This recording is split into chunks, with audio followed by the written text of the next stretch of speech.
اللہ تبارک و تعالیٰ کا جواب سنیے میرے بھائیوں۔ اللہ تعالیٰ کہتا ہے کہ وہ جو میرا نیک بندہ ہے وہ صرف اپنی عبادت کو دیکھتا ہے، وہ صرف اپنے بارے میں سوچتا ہے، وہ صرف اپنے آپ کو جہنم سے بچنے کے بارے میں سوچتا ہے، لیکن اس کی بستی میں برائیاں ہو رہی ہیں، لوگ برے کام کر رہے ہیں، لوگ میرے حکموں سے بغاوت کر رہے ہیں، لیکن وہ میرا نیک بندہ لوگوں کو برائیوں سے نہیں روکتا ہے۔ جاؤ وہیں سے اس بستی کو ہلاک کرو، برباد کرو۔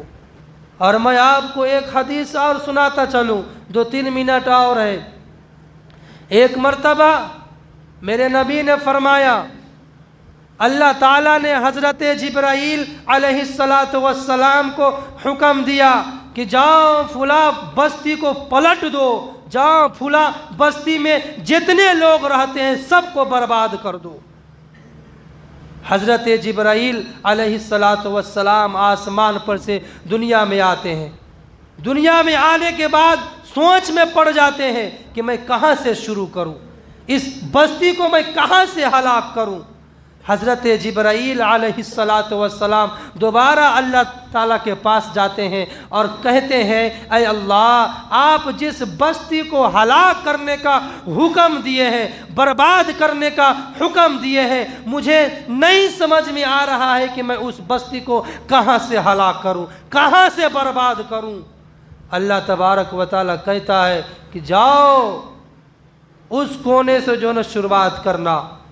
حضرت جبرائیل علیہ السلام آتے ہیں دنیا کے اندر، اور جب اس کونے پہ جاتے ہیں تو کیا دیکھتے ہیں کہ ایک نیک آدمی، ایک عابد جو بھر رات، پوری رات، پورے دن اللہ کی عبادت کر رہا ہوتا ہے، روزہ رکھتا ہے، نمازیں پڑھتا ہے، کوئی چیز نہیں چھوڑتا ہے۔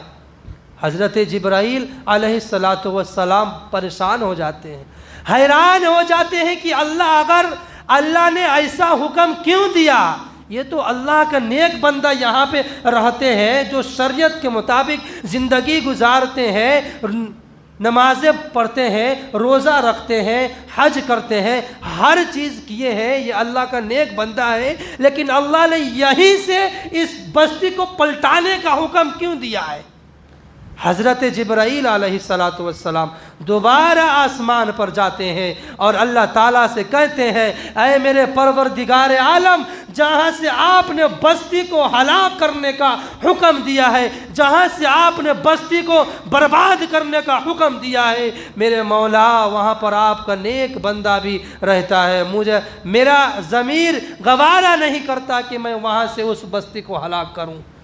سنو مسلمانوں، اللہ تعالیٰ کیا فرماتا ہے حضرت جبرائیل علیہ السلام سے کہ اے جبرائیل، جتنا حکم میں تمہیں دوں اتنا ہی کرو، جاؤ وہیں سے شروع کرو۔ حضرت جبرائیل علیہ السلام ہاتھ جوڑ کر کہتے ہیں، میرے مولا آخر وجہ کیا ہے کہ آپ کہہ رہے ہیں کہ جاؤ وہیں سے اس بستی کو ہلاک کرو، برباد کرو؟ اللہ تبارک و تعالیٰ کا جواب سنیے میرے بھائیوں۔ اللہ تعالیٰ کہتا ہے کہ وہ جو میرا نیک بندہ ہے وہ صرف اپنی عبادت کو دیکھتا ہے، وہ صرف اپنے بارے میں سوچتا ہے، وہ صرف اپنے آپ کو جہنم سے بچنے کے بارے میں سوچتا ہے، لیکن اس کی بستی میں برائیاں ہو رہی ہیں، لوگ برے کام کر رہے ہیں، لوگ میرے حکموں سے بغاوت کر رہے ہیں، لیکن وہ میرا نیک بندہ لوگوں کو برائیوں سے نہیں روکتا ہے۔ جاؤ وہیں سے اس بستی کو ہلاک کرو، برباد کرو۔